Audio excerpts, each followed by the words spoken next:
Haleluya. Salam bagi kita semua. Sebelum kita memulai ibadah kita berdoa. Mari kita bangkit Bapak Ibu. Haleluya. Senantiasa kami mengucap syukur kepadamu Tuhan dan berterima kasih atas segala perkenanan-Mu, kebaikan-Mu, pertolongan-Mu bagi kami Tuhan yang tidak akan pernah berkesudahan, bahkan selalu baru setiap hari. Terima kasih Bapa, Engkau sudah tuntun, Engkau sudah membimbing kami Tuhan di segala aspek kehidupan kami Bapa. Semuanya karena belas kasihan-Mu yang terus Kau berikan kepada kami. Saat ini Tuhan, kami para hamba-Hamba-Mu dan jemaat-Mu Tuhan, mau datang ke hadapan-Mu Tuhan, mau tunduk di hadapan-Mu, mau datang menyembah memuji nama-Mu Tuhan. Biarlah Bapa setiap penyembahan dan pujian kami berkenan di hadapan-Mu Tuhan. Pada saat kami beribadah kepadamu Tuhan, Engkau memberkati kami. Engkau pulihkan kami Tuhan. Engkau jamah, Engkau lawat kami Tuhan Yesus. Biarlah hari demi hari kami Tuhan bersekutu memuji nama-Mu Tuhan. Terima kasih Bapa. Kami serahkan juga Tuhan ibadah Tuhan ke tangan-Mu Tuhan. Setiap kami Tuhan yang mengambil bagian dalam pelayanan Tuhan, Engkau berkati, urapi kami Tuhan. Baik di atas mimbar, di bawah mimbar Bapa. Semuanya untuk memuliakan nama-Mu Tuhan. Berikan kekuatan baru bagi kami. Urapan yang baru Tuhan. Agar kami para hamba-Mu Tuhan mengambil bagian Tuhan. Tetap eksis, tetap Bapa bergelora hati kami. Roh kami mau menyala-nyala Tuhan Yesus. Berkati Tuhan Singer WL Tuhan. Berkati imam-imam musik. Berkati juga Tuhan semua yang mengambil bagian Tuhan. Soundman, bahkan multimedia diberkati Tuhan. Terima kasih Bapa, bahkan juga Tuhan, para hamba-Mu Tuhan yang akan membagikan kebenaran firman-Mu tempat ini. Urapi terlebih dahulu Tuhan senantiasa agar firman-Mu berkuasa dalam hidup kami Tuhan Yesus. Kami serahkan juga Tuhan ibadah ini Tuhan dari awal pertengahan hingga akhirnya Tuhan. Di dalam nama Tuhan Kristus kami berdoa. Haleluya. Amin. Puji nama Tuhan, Bapak Ibu Saudara yang terkasih. Kita akan menyembah Tuhan, kita bersyukur buat kebaikannya, penyertaannya dalam sepanjang hidup kita. Terima kasih Tuhan buat setiap rencana-Mu. Ajar kami untuk selalu memahami semua yang Kau ingini Tuhan Yesus. Agar hidup kami boleh puaskan hati-Mu Bapa. Engkaulah segalanya bagi kami Tuhan. Oh, terima kasih Tuhan. Kami bersyukur, haleluya.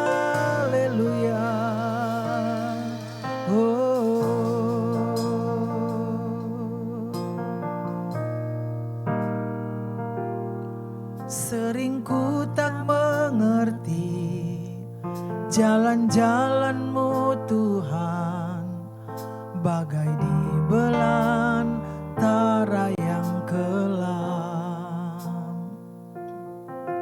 Tanpa seribu tanya, namun tetap percaya, jejak-Mu Tuhan sungguh sempurna.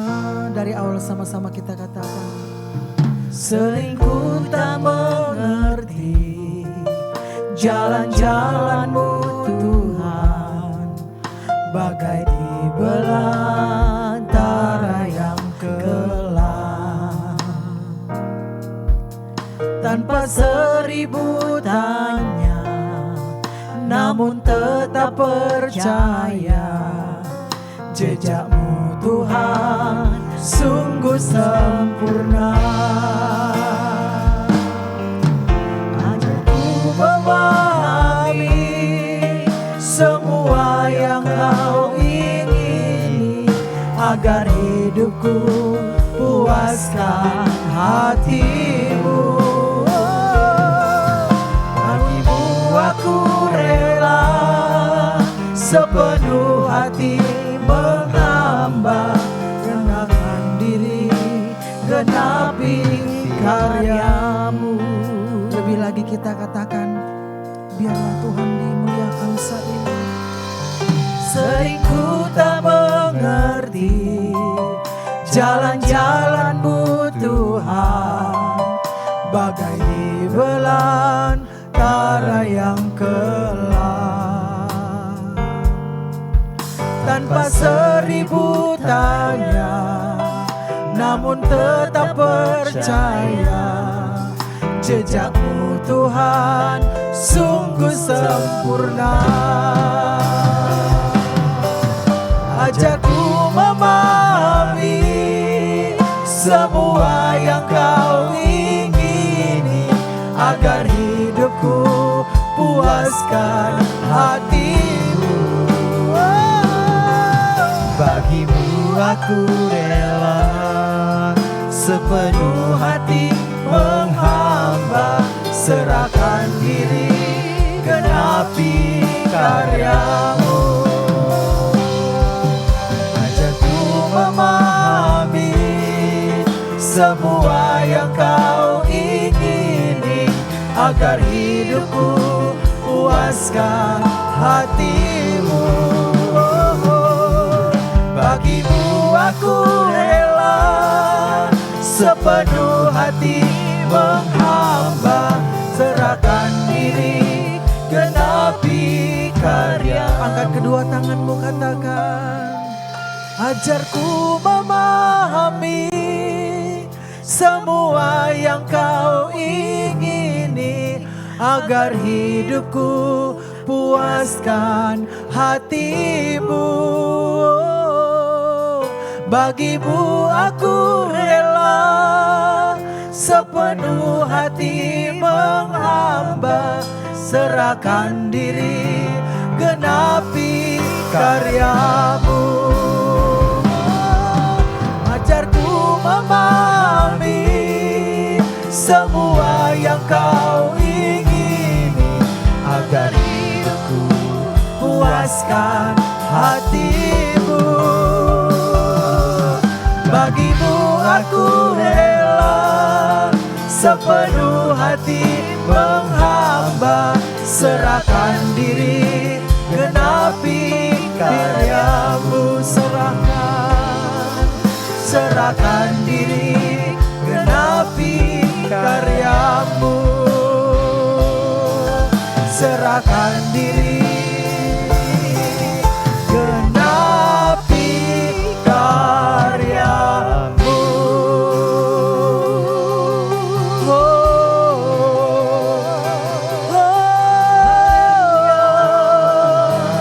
Haleluya.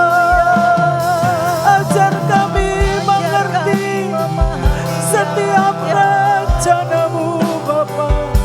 Haleluya.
Bapa buat segala kebaikan-Mu, atas anugerah-Mu Bapa.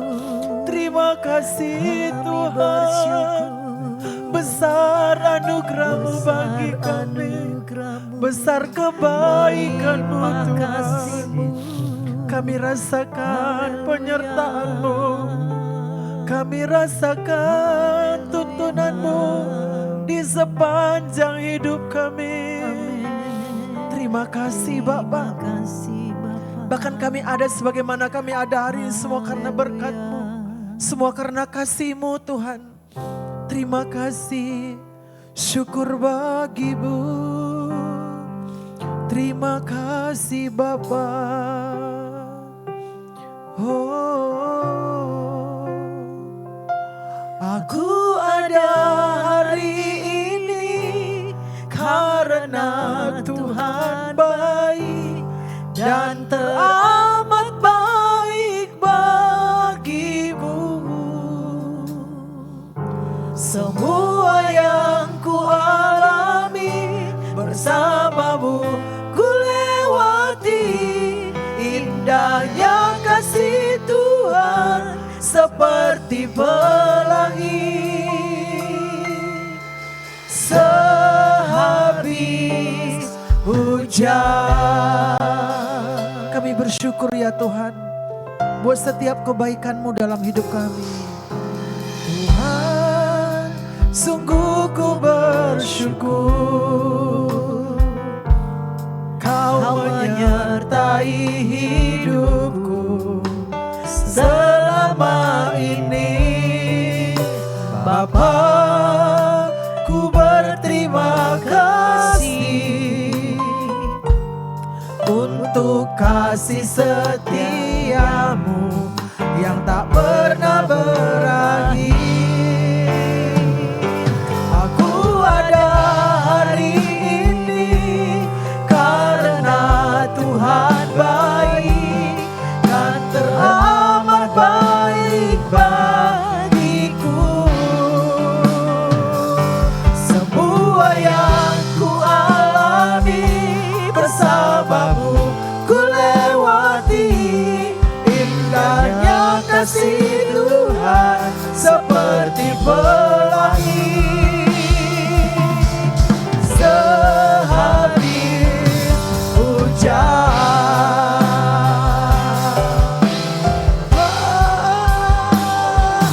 ku ada hari ini karena. Terima kasih Tuhan, semua karena kebaikan-Mu ya Tuhan. Kau teramat baik bagi kami Bapa. Semua yang ku alami bersama-Mu ku lewati, indahnya kasih Tuhan seperti pelangi. Sehabis hujan, lebih lagi katakan,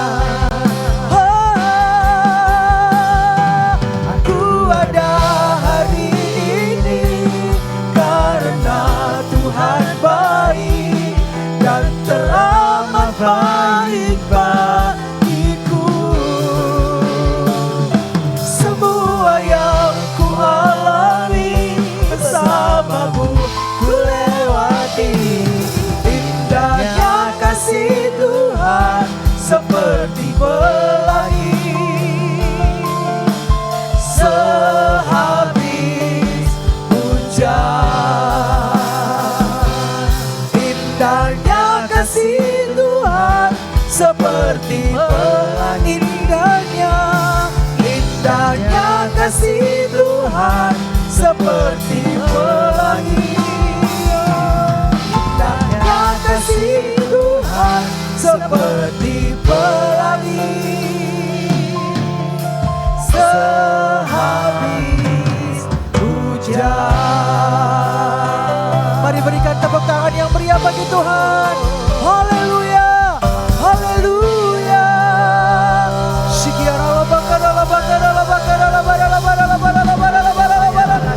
Syukur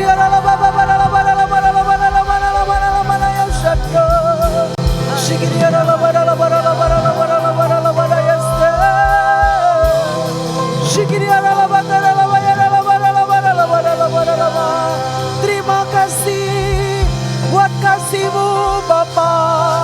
Kami bersyukur buat setiap anugerah-Mu. Indahnya kasih-Mu seperti pelangi sehabis hujan. Terima kasih Bapa. Haleluya, haleluya. Ku mau selalu bersyukur kepadamu Tuhan. Anugerah-Mu mempesonaku. Selalu dan selalu Kau angkat hatiku. Kau membuatku berharga di mata. Mari kita bangkit berdiri saudara. Ku mau selalu bersyukur kepadamu Tuhan. Anugerah-Mu mempesonaku. Selalu dan selalu Kau angkat hatiku. Kau membuatku berharga di mata-Mu. Selalu dan selalu Tuhan. Selalu dan selalu Kau angkat hatiku. Kau membuatku berharga di mata-Mu. Selalu dan selalu Kau angkat hatiku. Kau membuatku berharga di mata-Mu. Haleluya, haleluya. Haleluya, haleluya. Benar Tuhan Yesus. Kami selalu berharga di mata-Mu Tuhan. Engkau selalu mengangkat kami Tuhan Yesus. Terima kasih Tuhan, terima kasih Bapa. Kebaikan-Mu terus menyertai kami Tuhan. Terima kasih Tuhan, kami sudah sembah Engkau Tuhan, kami sudah tinggikan nama-Mu. Biar setiap penyembahan dan pujian kami menyenangkan hati-Mu. Sebentar Tuhan, kami akan duduk diam Tuhan, mendengarkan sebagian daripada firman-Mu. Biarlah Kau Tuhan yang berkata-kata tempat ini Tuhan. Biarlah pesan-Mu yang akan kami dengar boleh mengubahkan kami, boleh memberkati kami. Setiap kami yang hadir tempat ini Bapa, urapi terlebih dahulu Tuhan. Biar kami senantiasa Tuhan berserah diri kepadamu Tuhan. Kami percaya Tuhan, pada saat firman-Mu ditaburkan di tempat ini Tuhan, jatuh di hati kami masing-masing Tuhan, dapat berbuah berkali-kali rendah. Di dalam nama Tuhan Kristus kami berdoa. Haleluya. Amin. Silakan duduk Bapak Ibu. Salam bagi kita semua. Ya, saat ini kita akan membahas firman Tuhan, belajar firman Tuhan, yaitu finding favor with the King. Di bulan-bulan lalu, ya kita sudah mendengarkan firman juga Tuhan tentang kasih, ya kasih.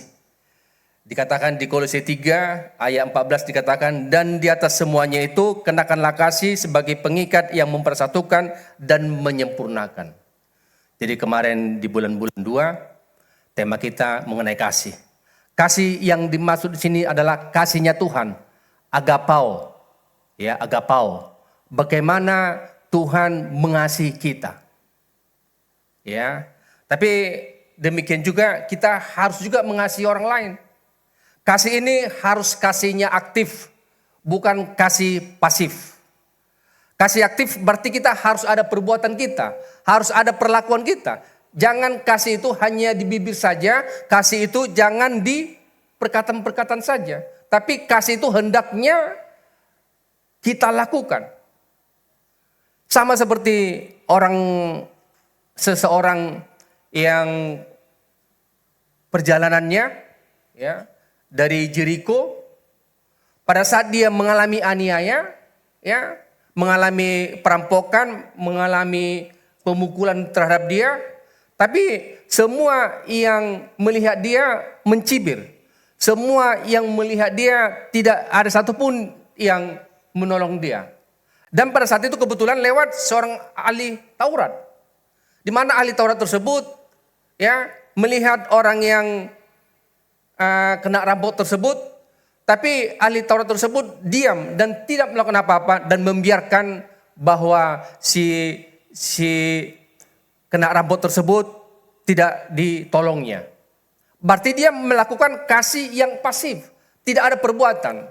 Sebaliknya, orang Samaria yang lewat di tempat tersebut mengalami kasih aktif. Dia berbuat, dia bertindak. Ya, dia menolong orang yang kena rambut tersebut. Jadi demikian juga kita Bapak Ibu. Kasih itu harus kita praktekkan. Kasih itu harus kita lakukan. Jangan kasih itu hanya di dalam diri kita saja. Tapi harus ada perbuatan kita, ada tindakan kita. Amin Bapak Ibu. Jadi kasih itu harus kita lakukan. Dan saat ini kita mau fokus mengenai finding the favor with the God, with the King. Ya. Favor merupakan suatu seperti grace, ya. Ada perbedaan favor dan grace, ya.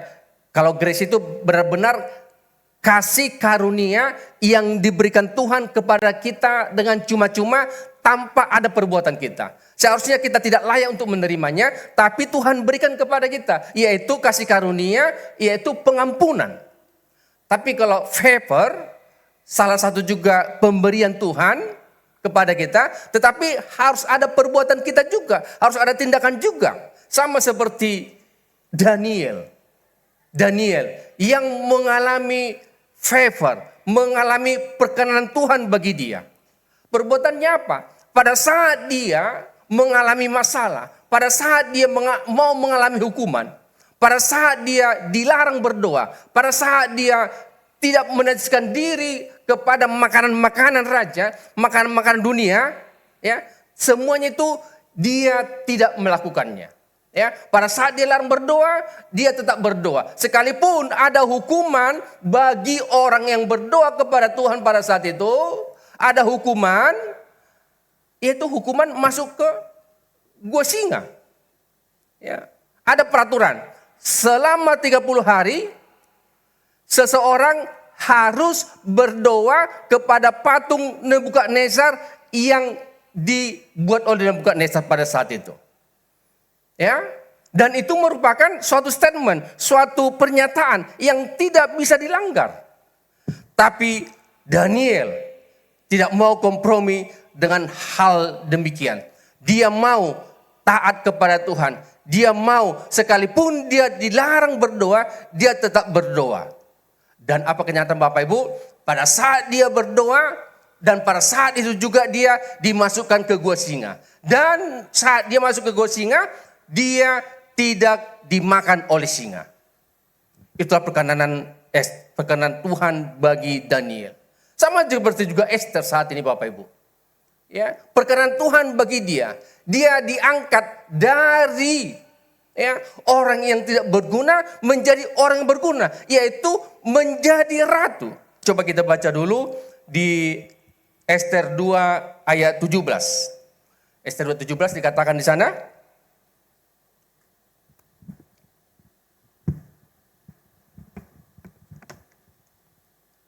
Esther 2:17 dikatakan sana, maka Esther dikasihi oleh baginda lebih daripada semua perempuan lain. Dan ia beroleh sayang dan kasih baginda daripada semua anak darah lain. Ya, sehingga baginda mengenakan mahkota kerajaan ke atas kepalanya dan mengangkat dia menjadi ratu ganti wasti. Inilah perkenan Tuhan bagi Esther. Ya, semua orang yang melihat Esther, semua para pegawai yang melihat Esther, semua tertegun, semua memperoleh kasih sayang. Ya. Kenapa? Karena dia memang mengambil bagian. Mengambil kebagian. Apa yang dilakukan Esther pada saat dia berkenan kepada Tuhan? Ya, yang dilakukannya adalah ketaatan dan kerendahan hati. Ya. Jadi bagaimana kita memperoleh perkenanan Tuhan bagi kita? Bagaimana kita memperoleh perkenanan Raja kepada kita? Yang kita lakukan pertama adalah ketaatan dan kerendahan hati. Ya, Pada saat kita melakukan ketaatan ini, pada saat kita melakukan kerendahan hati, maka ada perkenan Tuhan bagi kita. Sekalipun ketaatan ini yang akan kita lakukan belum menghasilkan, sekalipun peluangnya berhasil belum ada, tapi kita tetap taat. Sama seperti Sadrak, Mesak, Abednego. Ya, pada saat mereka ada hukuman, kalau mereka tidak menyembah juga patung yang dibuat Nejar, maka mereka juga akan dimasukkan ke api perapian. Coba dibuka dulu dari Daniel 3 ayat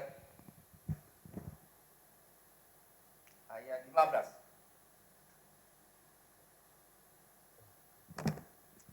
Ayat 3, Daniel 3 ayat 15. Ya. Daniel 3:15. Ini dia peraturannya.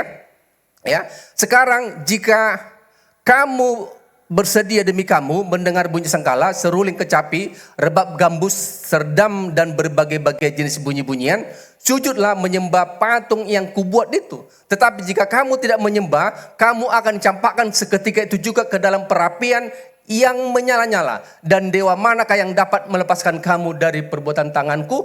Ini adalah hukuman. Inilah ancaman kepada setiap orang yang ada di kerajaan Nebukadnezar, yaitu setiap orang yang tidak menyembah patung tersebut, maka seseorang itu atau orang yang tidak mau menyembah, maka akan dimasukkan ke perapian yang menyala-nyala. Tetapi apa yang dilakukan oleh Sadrak, Mesak, Abednego? Mereka menunjukkan ketaatannya, ya. Mereka mau setia kepada Tuhan. Dia tidak mau menyembah patung buatan Nebukadnezar. Lanjut ayat 16-nya. Apa dikatakan mereka? Lalu Sadrak, Mesak dan Abednego menjawab Raja Nebukadnezar, tidak ada gunanya kami memberi jawab kepada Tuanku dalam hal ini. Ayat 16, ayat 17. Jika Allah kami puja sanggup melepaskan kami, maka ia akan melepaskan kami dari perapian yang menyala-nyala itu dan dari dalam tanganmu ya Raja. Jadi yang pertama statement daripada Sadrak, Mesak, Abednego, mereka tidak mau menyembah patung yang dibuat Nebukadnezar. Sekalipun mereka masuk ke perapian. Ya. Dan mereka statement itu tidak main-main Bapak Ibu. Mereka mau taat di hadapan Tuhan. Di ayat 18 sampai dikatakannya, tetapi seandainya tidak hendaklah Tuanku mengetahui ya Raja, bahwa kami tidak memuja dewa Tuanku dan tidak akan menyembah patung emas yang Tuanku dirikan. Ayat 19, maka meluaplah kegeraman. Coba ayat 18 dulu balik, ayat 18. Ya, tetapi seandainya tidak, artinya seandainya Tuhannya Nebukadnezar tidak menolong mereka, ya, apa statement mereka kedua? Hendaklah Tuanku mengetahui ya Raja, bahwa kami tidak akan memuja dewa Tuanku. Dan mereka tetap tidak mau memuja dewa yang dibuat oleh Nebukadnezar. Sekalipun pertolongan Tuhan pada saat itu tidak ada, tapi mereka tetap setia. Di 19 apa dikatakan? Maka meluaplah kegeraman Nebukadnezar, air mukanya berubah terhadap Sadrak, Mesak dan Abednego. Lalu diperintahkannya supaya perapian itu dibuat 7 kali lebih panas dari yang biasa. Ya, ayat 20. Kepada beberapa orang yang sangat kuat dan tentaranya dititahkannya untuk mengikat Sadrak, Mesak dan Abednego dan mencampakkan mereka ke dalam perapian yang menyala-nyala itu. Ayat 21. Lalu dilihatlah ketiga orang itu dengan jubah, celana, topi dan pakaian-pakaian mereka yang lain dan dicampakkan ke dalam perapian yang menyala-nyala. Jadi tetap mereka, pada saat saya katakan tadi, pada saat ketaatan itu belum menghasilkan, belum ada tanda-tanda keberhasilan, tapi kita tetap mau taat.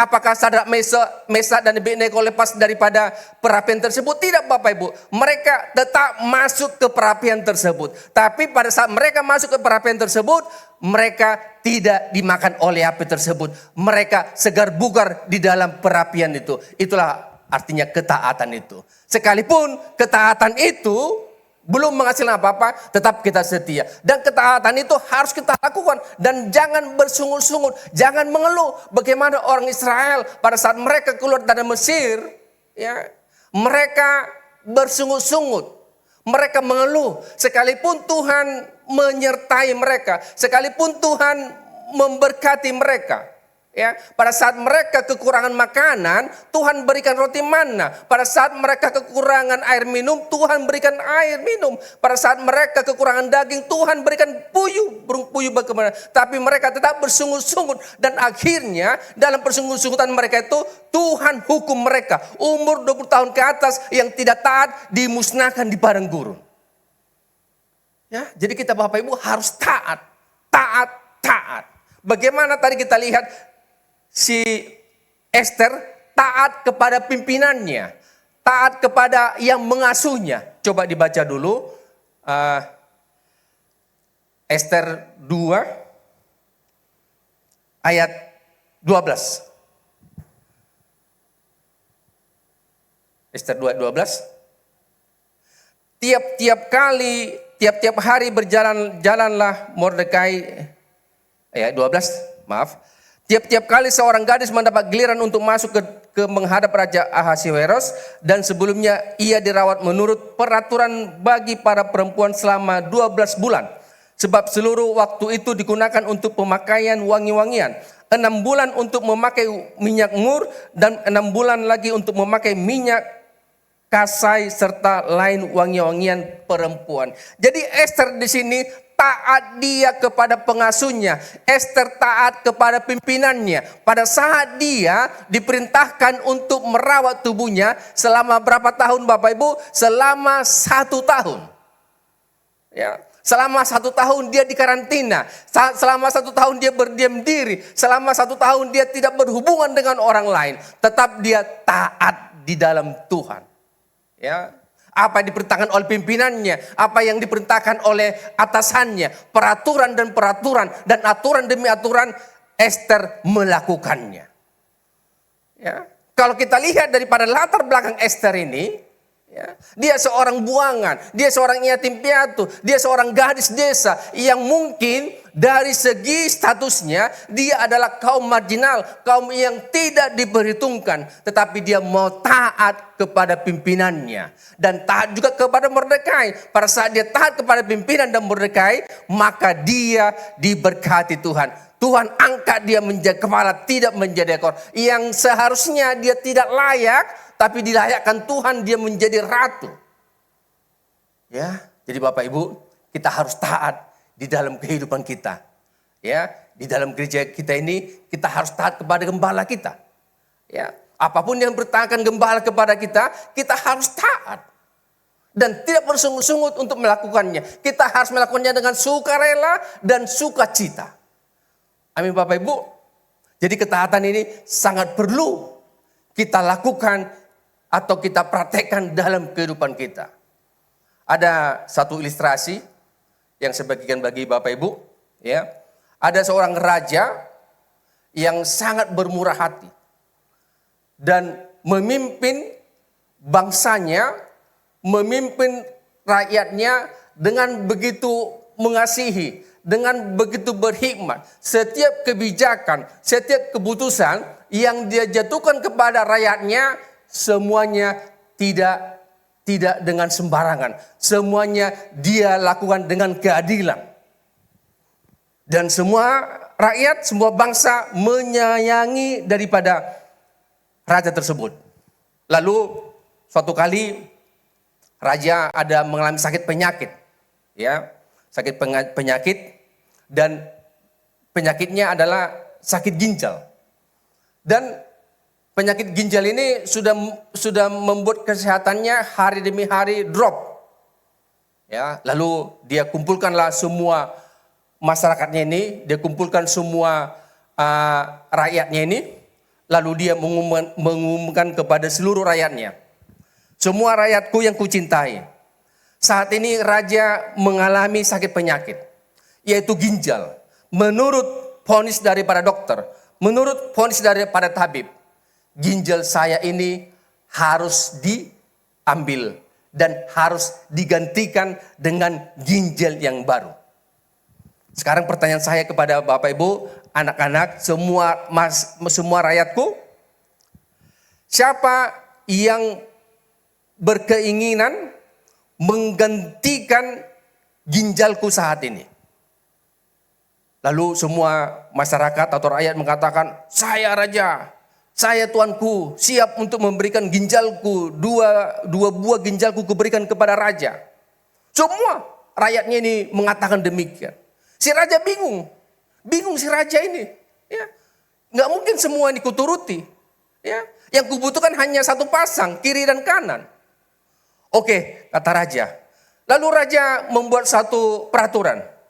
Deminya kapas, ya, dia katakan, seandainya saya terbangkan kapas ini dan jatuh kepada orang atau seseorang, maka ginjal dialah yang akan dipersembahkan bagiku, katanya. Semua rakyat ini bersorak, siap raja. Lalu raja ini menerbangkan kapas, ya, ke rakyatnya. Ya, pada saat kapas ini mau tiba ke seseorang, ya, mau hinggap di kepala seseorang, lalu seseorang ini meniupnya. Tidak jatuh lagi kapas ini kepada dia. Jadi kapas ini pergi lagi ke tempat lain dan mau jatuh ditiupnya lagi. Demikian kapas ini pada saat mau jatuh kepada seseorang, kapas ini ditiup dan tidak jadi lagi orang tersebut mempersembahkan daripada ginjalnya. Jadi ketaatan yang dilakukan mereka hanya ketaatan di bibir saja. Tidak mereka lakukan. Padahal pada saat mereka mengatakan siap ginjal kami berikan. Jadi ini kadang ketaatan ini harus kita lakukan dalam kehidupan kita. Amin Bapak Ibu. Jadi kita harus hari demi hari. Sekalipun dalam pekerjaanmu. Sekalipun dalam usahamu. Ya, yang mungkin saat ini usahamu masih kecil, usahamu belum berkembang, tetap taat kepada Tuhan, datang kepada Tuhan, memohon kepada Tuhan, memohon belas kasihan kepada Tuhan, agar setiap usaha pekerjaan kita ini diberkati Tuhan. Amin. Ya, jangan ragu, pasti ada berkat bagi orang yang taat, pasti ada perkenanan Tuhan bagi orang-orang yang taat di hadapannya. Ya, saya mau bersaksi Bapak Ibu, ya. Di dalam kehidupan kami dalam pelayanan, ya, saya baru bergabung dengan GBI Family, ya, sebagai jemaat pada bulan 7 kemarin, ya. Saya bergabung bulan 7 tahun 2025. Lalu saya berjemaat, ya, karena sebelumnya saya di gereja B atau di gereja A yang lama, ya, saya tidak lagi dipekerjakan lagi, tidak lagi boleh melayani. Dengan demikian, saya pun sebagai hamba Tuhan harus taat, ya, harus taat dan tidak melayani lagi. Dan kami coba di sana beribadah, ya, beribadah, tetap kami beribadah sekalipun saya tidak lagi melayani, sekalipun saya tidak memiliki jabatan lagi di sana, tapi tetap saya setia melayani. Saya tetap setia dalam beribadah. Tapi di dalam ibadah tersebut sepertinya hati ini nggak damai sejahtera, ya, tidak damai sejahtera, ya, hari demi hari atau bulan demi bulan, sepertinya ada yang kurang sukacita. Jadi saya putuskan selama kurang lebih saya 6 bulan tetap beribadah di sana, karena kurang damai sejahtera, kurang sukacita, saya pindah. Kebetulan anak saya Jeremia sudah bergabung di sini, ya, beberapa tahun yang lalu sudah bergabung, ya. Lalu saya pun ikut bergabung di sini sebagai jemaat. Tetapi dalam perjalanan tersebut, ya, sebagai jemaat di tempat ini, saya dipilih, ya, menjadi pelayan. Saya siap menjadi pelayan, dan setelah saya menjadi pelayan hamba Tuhan, dipilih lagi. Ya, anugerah yang saya terima, gembala sidang kita mempercayai saya untuk melayani di mimbar. Ini sangat anugerah yang saya terima daripada gembala sidang kita, ya. Padahal kalau kita lihat, saya belum ada berbuat apa-apa di tempat ini. Tapi karena anugerah Tuhan, perkenan Tuhan menyertai saya, maka saya layak untuk memperoleh tempat ini. Amin. Haleluya. Beri kemuliaan bagi Tuhan dulu, ya. Yang kedua, ya, apa atau bagaimana perkenanan Tuhan bagi Esther? Ya, Coba kita lihat dulu dari Ester 4 ayat berapa ya?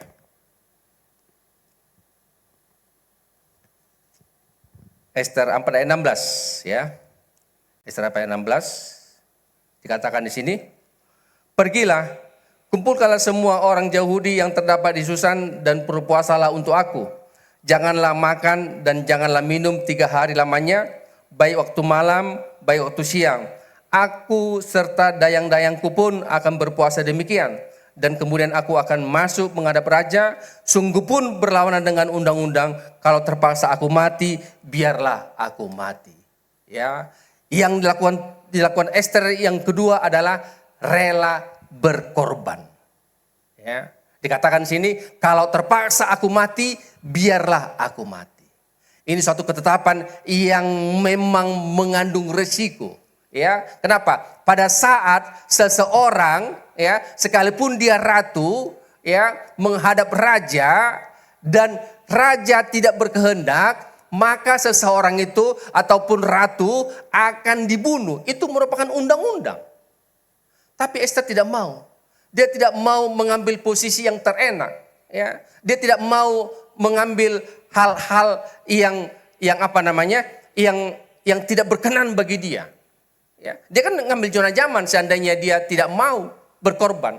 Dia hanya duduk diam saja, dia sudah menjadi ratu. Duduk diam saja dia sudah menjadi orang terhormat. Tapi dalam posisi tersebut dia tidak mau mengambil posisi yang nyaman bagi dia. Dia lakukan mau rela mati, mau rela berkorban untuk menyelamatkan orang Israel dari kebinasaan. Sama seperti ini juga Bapak Ibu, ya, Tuhan Kristus sudah rela mati berkorban bagi kita. Darahnya tercurah, darahnya tertumpah untuk mengampuni kita dari segala dosa-dosa kita. Dia mau rela, yang tidak layak dia disalibkan, yang tidak layak dia dihina, yang tidak layak dia dipukul. Tapi dia mau rela, mau berkorban bagi kita umatnya, bagi umat orang percaya kepada dia. Kita diselamatkan, bahkan kita diampuni dari segala dosa-dosa kita. Oleh karena itu Bapak Ibu, mari kita hidup dalam pertobatan, hidup dalam kasih karunia-Nya, agar kita berkenan di hadapan Tuhan. Jangan lagi kita kompromi dengan dosa, jangan lagi kita kompromi dengan kehidupan kedagingan kita. Kita mau lepas apapun yang mengikat engkau sekarang dari dosa, apapun yang mengikat engkau dari kesalahan-kesalahanmu, hari ini lepaskan. Bertobat. Sebab apa? Sebab kerajaan Allah sudah dekat. Sebab hari-hari ini semakin jahat. Hari-hari ini semakin tidak baik. Oleh karena itu kita datang kepada Tuhan. Kita bertobat. Metanoia. Kembali kepada asal. Kembali kepada semula. Semula itu serupa segambar dengan Allah. Ya, jangan lagi kita kompromi dengan dosa Bapak Ibu. Tuhan Kristus sudah mati bagi kita. Dia berkorban bagi kita. Ya, darahnya tercurah, darahnya tertumpah dengan yang mahal. Sekalipun itu cuma-cuma. Tapi mengampuni kita dari segala dosa-dosa kita. Amin Bapak Ibu. Ya. Jangan lagi kompromi dengan kehidupan-kehidupan duniawi kita. Jangan lagi kompromi dengan hal-hal yang kita anggap itu baik, yang kita anggap itu benar, padahal itu salah. Jangan lagi. Ya, kita harus mau rela berkorban, ya, rela menanggalkan segala dosa-dosa kita, rela mau menanggalkan segala sifat-sifat kita yang tidak benar, karakter-karakter kita yang tidak benar, supaya apa? Supaya Tuhan berkenan kepada kita, ya. Dan keselamatan ini harus kita kerjakan, harus kita benar-benar kita lakukan yang terbaik untuk kemuliaan nama Tuhan. Ya, saya ada kesaksian pelayan saya beberapa tahun yang lalu mengenai pertobatan.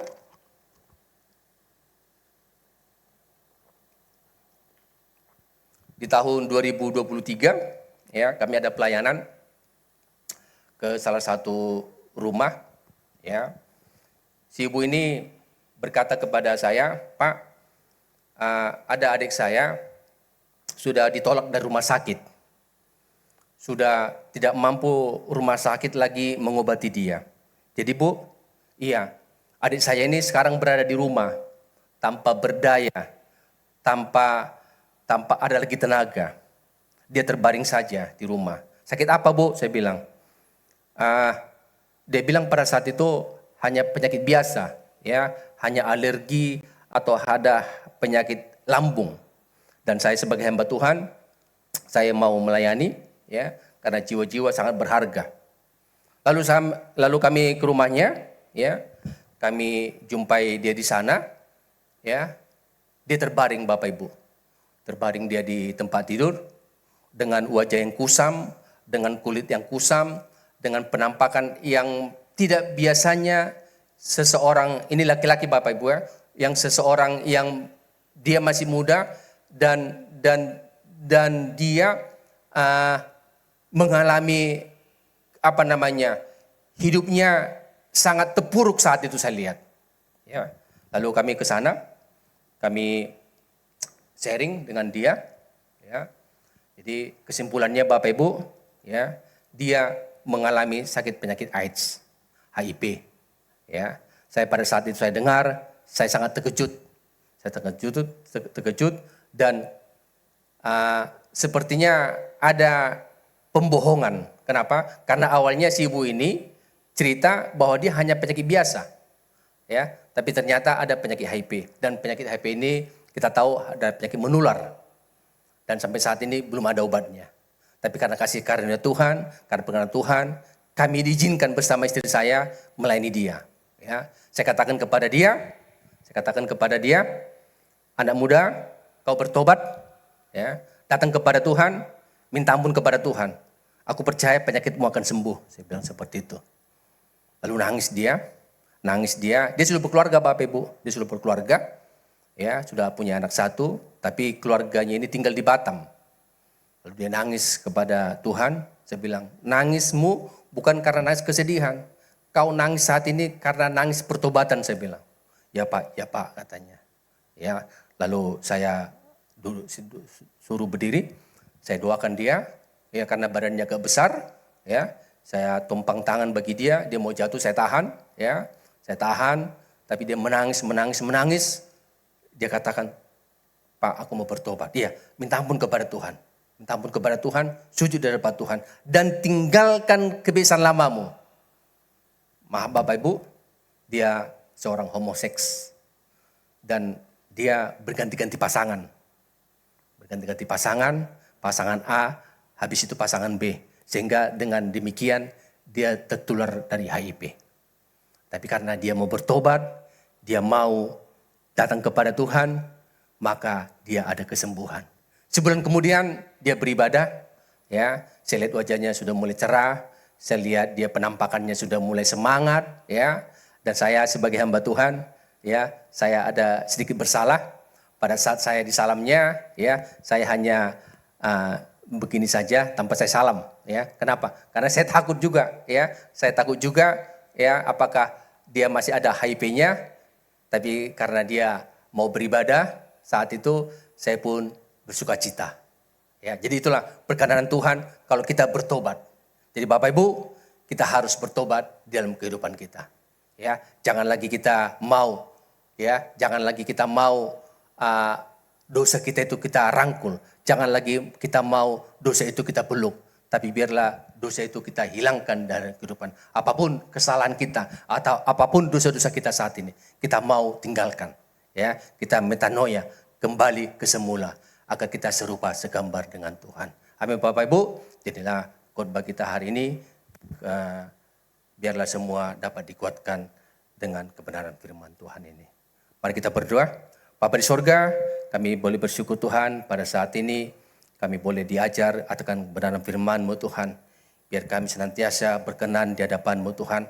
Sama seperti Esther Tuhan yang mau taat di hadapan-Mu, mau taat Tuhan dibentuk, mau taat dia Tuhan atas pimpinannya kepadamu Tuhan. Tuhan berkati kami senantiasa Tuhan, agar kami boleh taat di hadapan-Mu juga Tuhan. Bahkan kami juga Tuhan mau rela berkorban Tuhan bagi orang lain, bagi siapapun Tuhan. Sama seperti Engkau Tuhan, Kau sudah rela berkorban bagi kami, mati di atas salib Bapa untuk menebus dosa-dosa kami Tuhan. Terima kasih Tuhan, masyarakat Bapa setiap firman sudah kami dengar saat ini Tuhan. Biar kami menjadi pelaku-pelaku firman-Mu. Terima kasih Bapa, terlebih dahulu Tuhan, ampuni atas segala dosa-dosa kami. Terpujilah Engkau Tuhan, kekal sampai selama-lamanya. Di dalam nama Tuhan Yesus berdoa, haleluya. Amin. Salam, silakan duduk Bapak Ibu jemaat yang dikasihi Tuhan. Kita akan mendengarkan firman Tuhan, ya, masih tema yang sama, finding favor with the King, ya.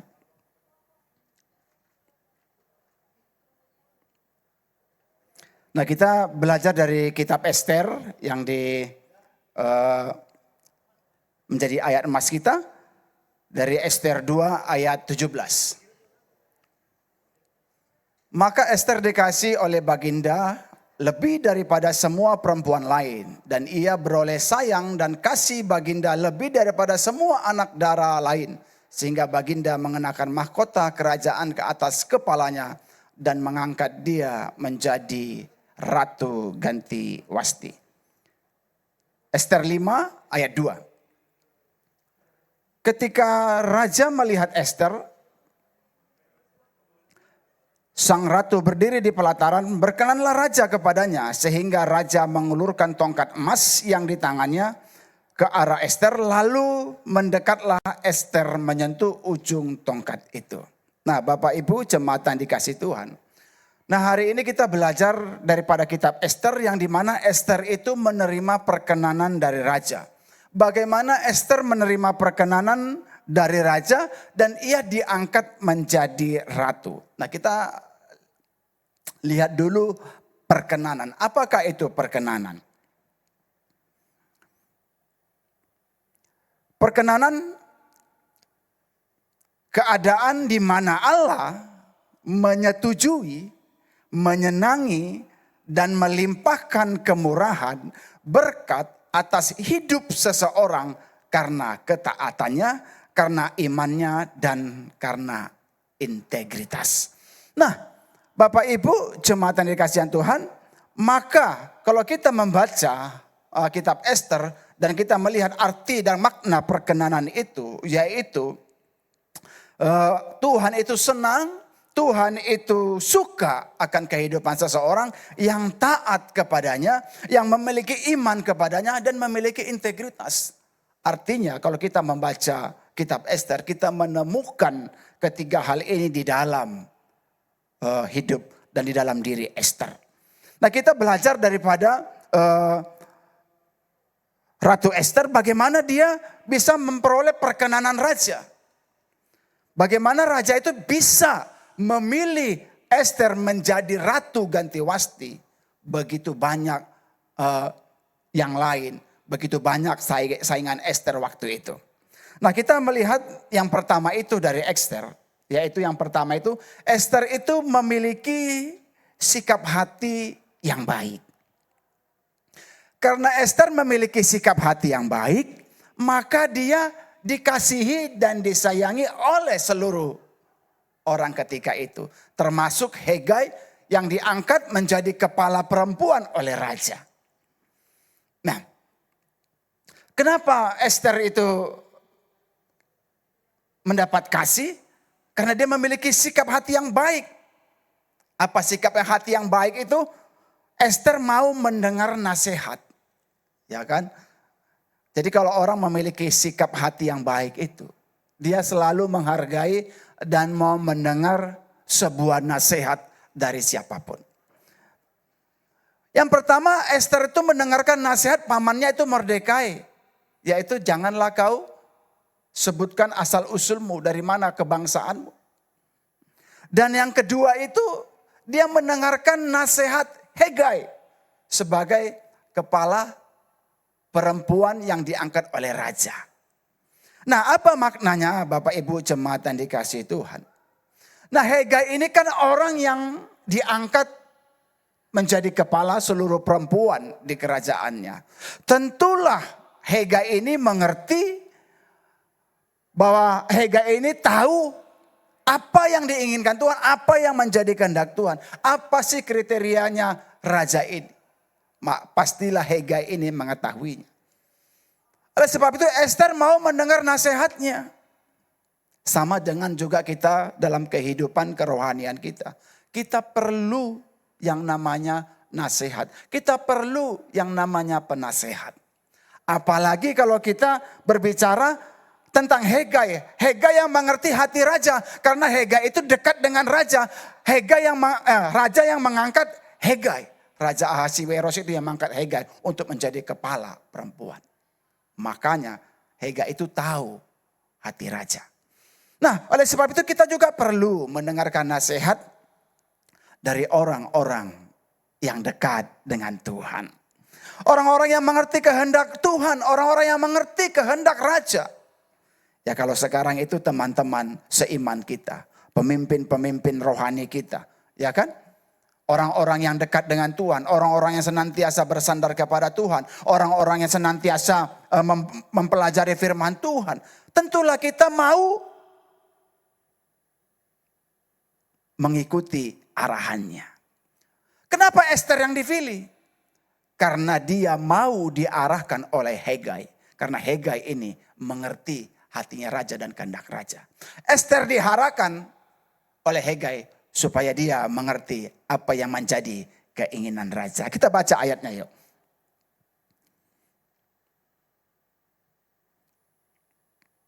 Ester 2 ayat 15. Ketika Ester anak Abihail, yakni saudara ayah Mordekai yang mengangkat Ester sebagai anak, mendapat giliran untuk masuk menghadap raja, maka ia tidak menghendaki sesuatu apapun selain daripada yang dianjurkan oleh Hegai, sida-sida raja penjaga para perempuan.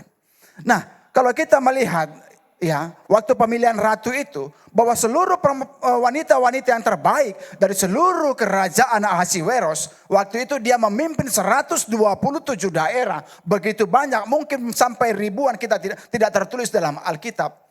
Tetapi semuanya itu diperlakukan dengan sama, yaitu dirempah-rempahi, dikasih minyak wangi selama 12 bulan. Nah, kalau kita membaca kitab Ester, ketika setiap perempuan yang dipanggil untuk masuk untuk dilihat oleh Raja Ahasiweros, semuanya itu dikatakan bahwa apapun yang diminta oleh wanita itu semua diberikan. Artinya kalau wanita yang lain meminta perhiasan emas permata untuk mempercantik dirinya, ya kan? Semua lengkap di kerajaan itu, mau emas permata, batu permata yang termahal pun semuanya lengkap di kerajaan itu, dan semua wanita itu berhak meminta yang manapun. Ya, kalau ibu-ibu sekarang kalau diminta untuk mempercantik dirinya, lengkap juga itu, pasti dimintanya apa? Sulam alis lah, ya kan? Apalagi bulu mata, ya kan? Cincin, anting, semuanya.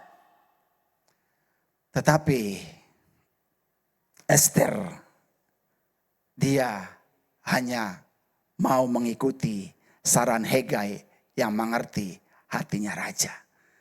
Sehingga ketika Ester masuk, maka mendapat kasih dari raja.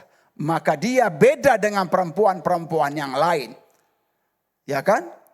Bahwa bukan datang kepada raja mempersembahkan yang lain, menampilkan yang lain, tapi dia mempersembahkan tubuhnya sebagai persembahan yang hidup yang berkenan kepada Tuhan. Amin, Bapak Ibu. Yang kedua, Ester tidak sama dengan gadis-gadis yang lain. Ya. Yang selalu menampilkan yang lahiriah. Yang selalu menampakkan yang lahiriah kepada raja. Tapi Ester mempersembahkan yang batinia, kecantikan yang dari dalam. Yang tidak bisa dinilai oleh siapapun. Yang tidak bisa disaingi oleh siapapun. Ester itu memperbaiki dirinya, memperbaiki cintanya dan kasihnya. Sehingga dia mendapat kasih dari Raja Ahasiweros. Sehingga dialah yang terpilih menjadi ratu menggantikan Wasti. Nah, kalau kita membaca dari Roma 12 ayat 2.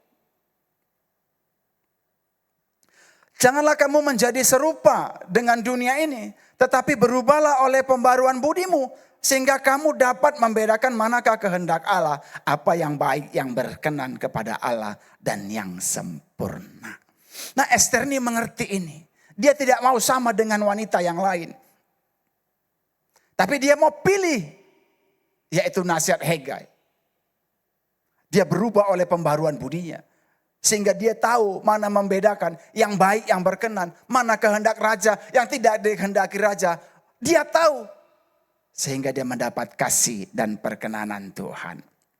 Amin Bapak Ibu. 1 Petrus 3 ayat 3 sampai 4. Firman Tuhan mengatakan.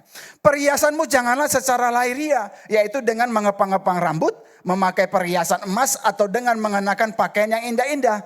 Tetapi perhiasanmu ialah manusia batinia. Yang tersembunyi dengan perhiasan yang tidak binasa. Yang berasal dari roh yang lemah lembut dan tentram. Yang sangat berharga di mata Allah. Ester memilih ayat yang 4 ini. Sehingga dia menjadi wanita yang sangat berharga di mata Allah. Dia tidak mengenakan, ya nggak salah mengepang rambut ya. Jangan sampai saudara nanti di rumah, anak saudara minta rambutnya dikepang, saudara tidak bolehkan. Tapi bukan itu yang menjadi tujuan utamanya. Bukan itu yang harus ditampilkan.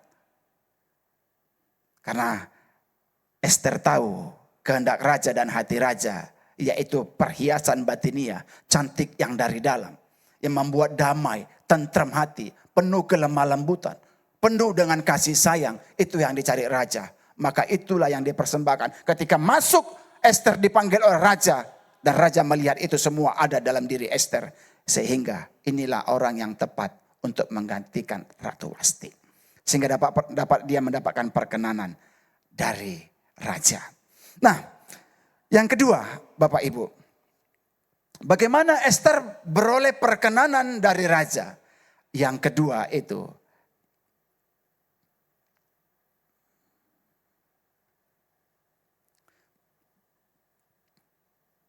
Ester memiliki sikap hati yang berdoa.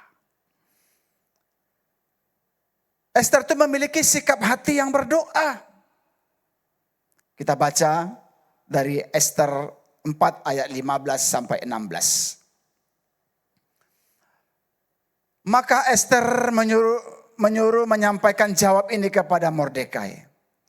Pergilah, kumpulkanlah semua orang Yahudi yang terdapat di Susan dan berpuasalah untuk aku. Janganlah makan dan janganlah minum 3 hari lamanya. Baik waktu malam, baik waktu siang. Aku serta dayang-dayangku pun akan berpuasa demikian. Dan kemudian aku akan menghadap raja. Sungguh pun berlawanan dengan undang-undang. Kalau terpaksa aku mati, biarlah aku mati. Nah, Bapak Ibu, yang harus kita pelajari dari Ester ini, sikap Ester ini. Dia mengambil satu sikap, yaitu tindakan di balik layar. Bapak Ibu. Tindakan di balik layarnya itu apa? Berdoa. Dia nggak buru-buru ambil keputusan untuk menghadap raja. Tapi dia berdoa. Dia tidak andalkan kecantikannya dan kedudukannya sebagai ratu dan jabatannya sebagai ratu. Atau keberhasilannya di masa lalu. Ketika dia menjadi perempuan yang terbaik, yang sangat dikasihi raja, yang sangat disukai raja. Dia tidak andalkan itu, tapi dia andalkan doa. Suatu tindakan yang menyenangkan hati raja, yang suatu tindakan yang di belakang raja, yang tidak diketahui raja, itu sangat diperhitungkan. Nah, Ester memilih itu Bapak Ibu. Dia tidak buru-buru tampil di depan. Dia di belakang berdoa. Itu tipe orang berdoa. Dia nggak suka, ya, nggak suka tampil, nggak suka diketahui apa yang dilakukannya. Beda dengan sekarang, Bapak Ibu, zaman sekarang. Sedikit tindakan, banyak yang diposting, ya kan? Sedikit yang dilakukan, banyak yang diposting. Tapi kalau berdoa itu, banyak yang dilakukan, tidak mau ditampilkan. Itu tipe pendoa. Karena apa?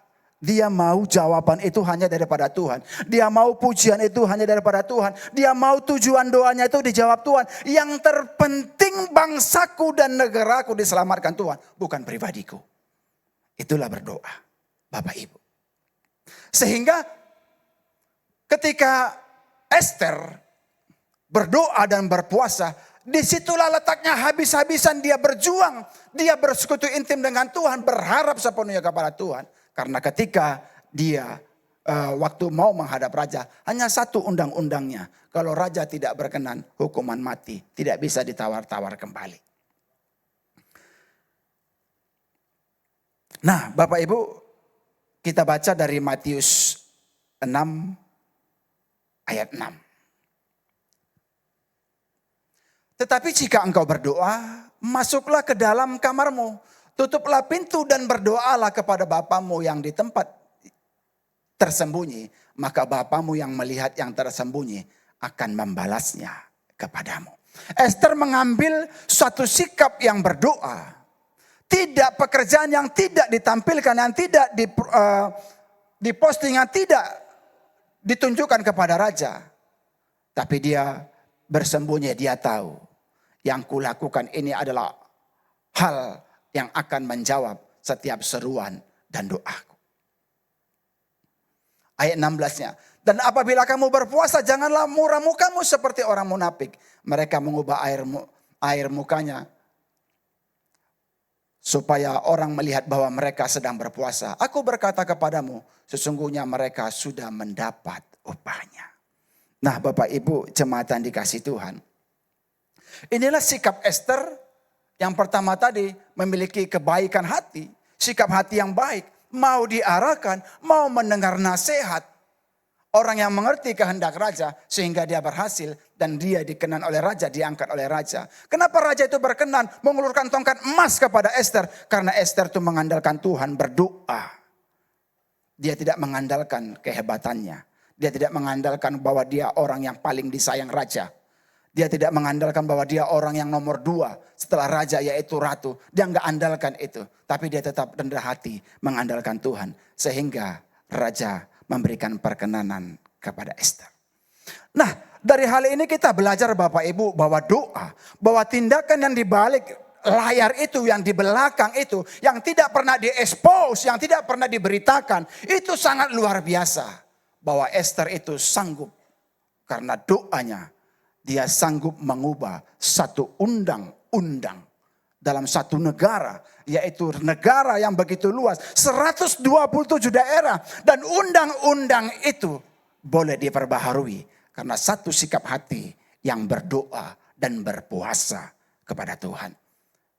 Nah, Bapak Ibu jemaat yang dikasihi Tuhan, sama juga dengan kita. Kalau kita berdoa, kalau kita senantiasa melakukan hal-hal yang luar biasa kepada Tuhan, percayalah suatu saat pasti kita akan mendengar dan mendapatkan jawaban doa. Bangsa kita akan diubahkan, bangsa kita akan dipulihkan, keluarga kita akan dipulihkan.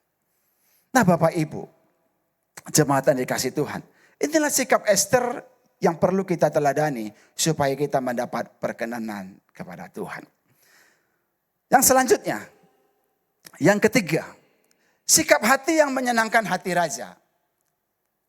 Ya. Kita membaca ayatnya dulu yuk.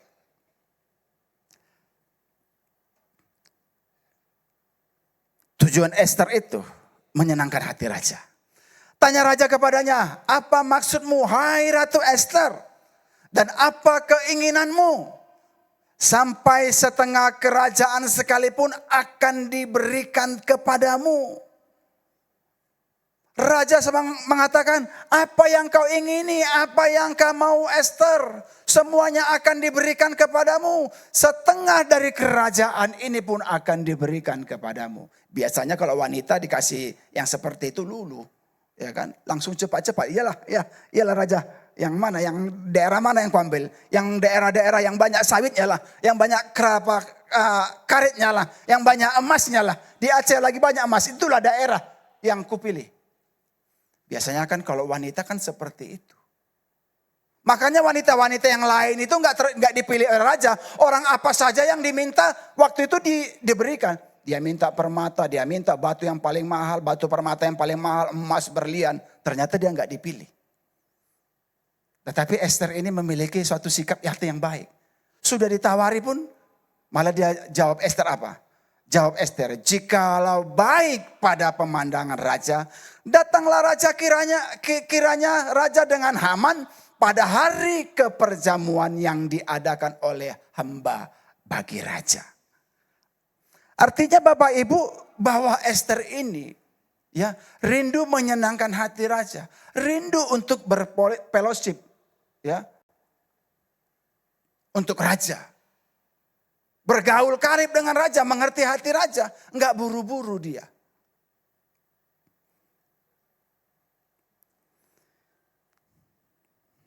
Esther memang butuh pertolongan. Esther memang nyawanya sudah di ujung tanduk, ingin dihabisi. Tetapi keinginan Esther, keinginan kebutuhan yang mendesak bukan menjadi tujuan utama bagi Esther.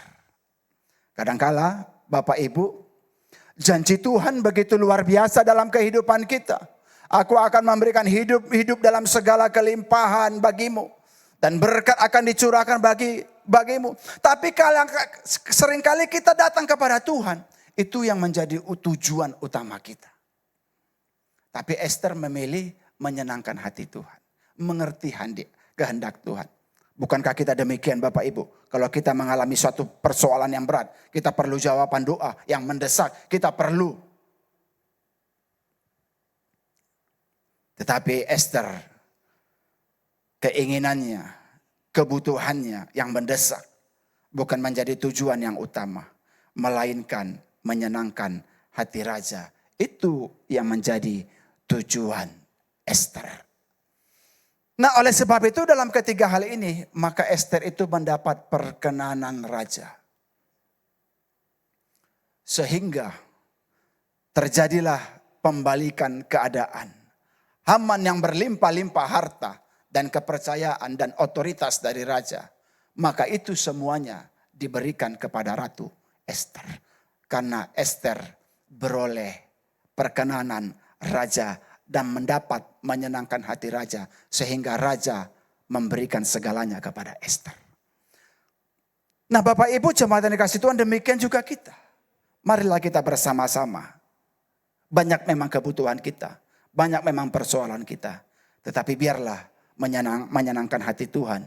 Itu yang utama dalam hidup kita. Kalau Tuhan disenangkan, saya percaya perkenanannya turun atas kita.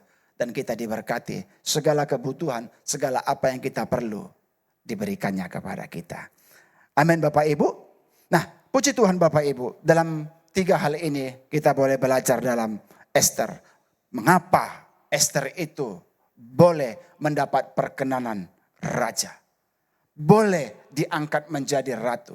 Karena Esther memiliki sikap hati yang baik.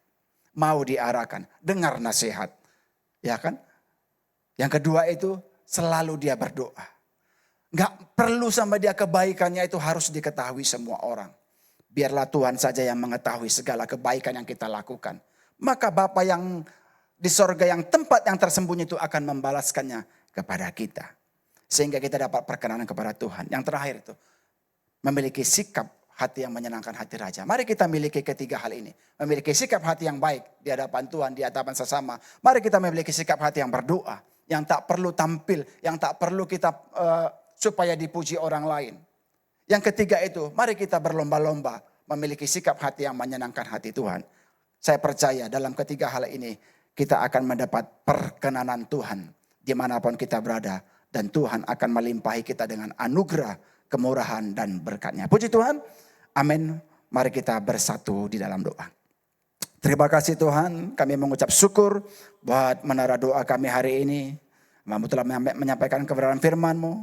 Biarlah Tuhan kami semua yang mendengarkan mendapat berkat, beroleh berkat daripada ini. Biarlah kami belajar daripada hal ini Tuhan. Ketiga hal ini Tuhan Yesus, supaya kami beroleh perkenanan-Mu Tuhan senantiasa. Terima kasih Bapa. Di dalam nama Tuhan Yesus kami berdoa dan mengucap syukur.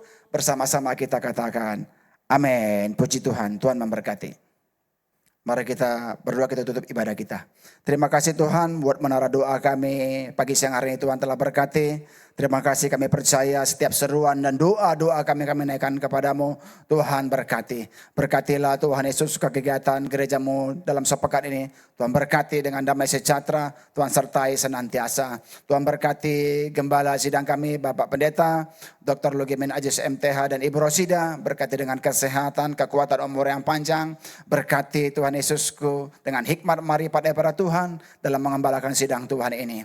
Berkati tempat ini, pembangunan Tuhan, sidang Tuhan GBI Podomoro, cukupkan Tuhan dan semuanya Tuhan tepat pada waktunya. Terima kasih Bapak, kami serahkan dalam tangan-Mu. Berkati juga gembala pembina kami Jakarta, hamba-Mu Bapak Pendeta Insinyur Niko Nyoto Harjo. Berkati dengan kesehatan, kekuatan umur yang panjang. Berkati seluruh keluarga besar dalam pemeliharaan Tuhan senantiasa. Berkati bangsa kami dan kota kami Tuhan. Bela bangsa kami dan kota kami dalam pemeliharaan Tuhan senantiasa. Engkau memberkati dengan keamanan Tuhan negeri ini Tuhan, dalam nama Yesus. Berkati pemerintahan kami, presiden kami dan wakil presiden kami, dan seluruh jajaran dari pusat sampai ke daerah dalam pemeliharaan Tuhan senantiasa. Tuhan yang menolong, Tuhan yang memberikan hikmat dalam pemerintahan kami ini Tuhan, sehingga keputusan dan kebijakan diambil untuk semuanya untuk kemajuan dan kemakmuran negeri ini. Terima kasih Bapa, kami serahkan bangsa kami dan kota kami dalam tangan-Mu, dan pada saat ini tangan kami terangkat untuk kota kudus-Mu. Salam Yerusalem, berdamai sejahtera dan sentosa dalam lingkungan tembok dan purimu. Dan biarlah setiap yang mencintai mendapat damai dan sentosa. Jikalau sebentar berakhir ibadah ini kami akan pulang ke rumah kami masing-masing. Tibakan kami dengan selamat sejahtera. Sebelum pulang kami akan menerima berkat yang daripada-Mu. Mari kita arahkan hati kita, kita angkat tangan kita. Pulanglah, bawalah damai sejahtera Allah Bapa di surga. Cinta kasih yang sempurna dari Kristus Yesus Tuhan dan Juru Selamat pribadi kita. Serta persekutuan yang manis dengan Allah Roh Kudus. Itu yang menyertai kita sekalian. Mulai hari ini sampai Maranatha. Bahkan sampai selama-lamanya. Di dalam nama Tuhan Yesus kami berdoa dan mengucap syukur. Bersama-sama kita katakan amin. Tuhan Yesus memberkati.